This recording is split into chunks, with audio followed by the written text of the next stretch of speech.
Chacun apprécie beaucoup ce mélange d'études et de balades où l'on peut se dépenser aussi physiquement. Ce matin, nous avons fait une balade au bord de la Sèvre, c'était absolument magnifique, tout le monde a apprécié les arbres, la forêt, la rivière, les moulins. Et voilà, donc on va continuer pendant 3 jours à faire cette exploration de la région.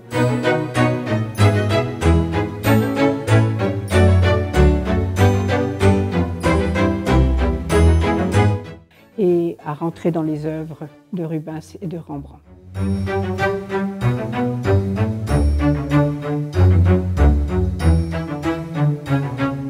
Vous avez des artistes, je pense ici spécialement à Rubens et à Rembrandt Armezons van Rijn, qui ont traité les mêmes thèmes, mais avec des optiques, avec des spiritualités qui les portent. J'en veux pour exemple Bethsabée au bain. Bethsabée au bain est une œuvre remarquable, traitée par les 2 artistes, mais où tout de suite on se rend compte que l'un et l'autre ont été au bénéfice non seulement d'un enseignement spirituel, mais qu'ils veulent également retransmettre sur la toile.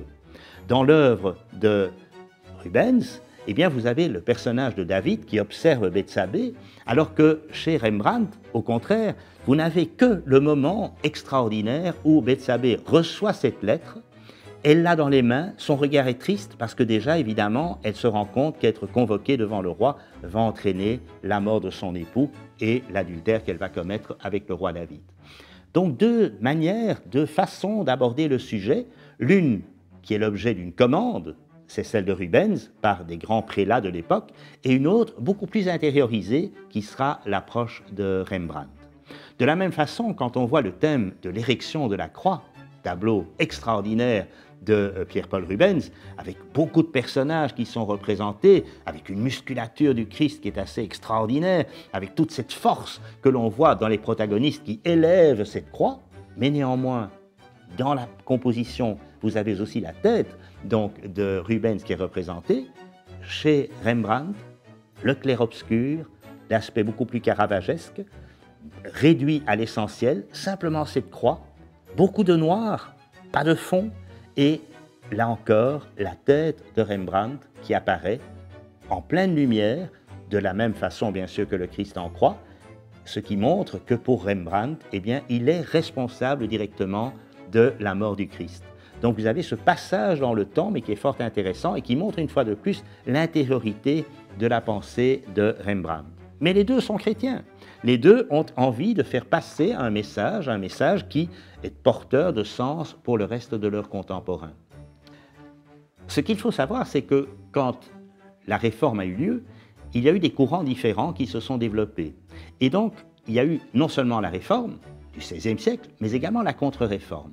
Et ces peintres qui s'inscrivent à la fin du XVIe et au début, surtout, du XVIIe siècle, Rembrandt et Rubens, vont marquer par leur spiritualité le domaine artistique dans lequel ils évoluent. Autrement dit, vous allez avoir d'un côté, du côté de Rubens, les commandes qui sont réalisées par de hauts prélats catholiques.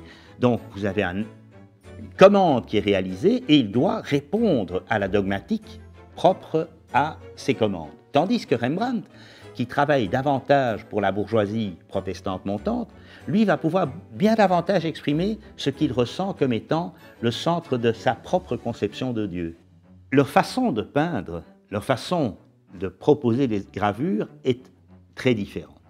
Vous avez chez Rubens et chez Rembrandt le même désir de traduire une réalité dans des œuvres d'art. Mais chez Rubens, vous allez avoir cet atelier qui va travailler. Autrement dit, des peintures extrêmement colorées, des musculatures extrêmement fortes, des lignes de force qui sont très clairement établies sur les compositions. Chez Rembrandt, au contraire, il va travailler bien davantage le célèbre clair-obscur, donc il n'y aura que quelques raies de lumière, que quelques éléments colorés, mais qui vont attirer immanquablement le regard vers la partie la plus importante pour lui du récit. Donc c'est vraiment un choix de thématique qui va marquer aussi toute son œuvre. De même, au niveau des gravures, il va centrer les choses bien davantage. Il ne va pas perdre son spectateur ou ses spectateurs dans des scènes annexes. Il va se centrer sur l'essentiel. Et l'essentiel pour lui est la parole de Dieu. Donc il va y avoir ce rapport à l'écriture qui va se traduire dans l'image également.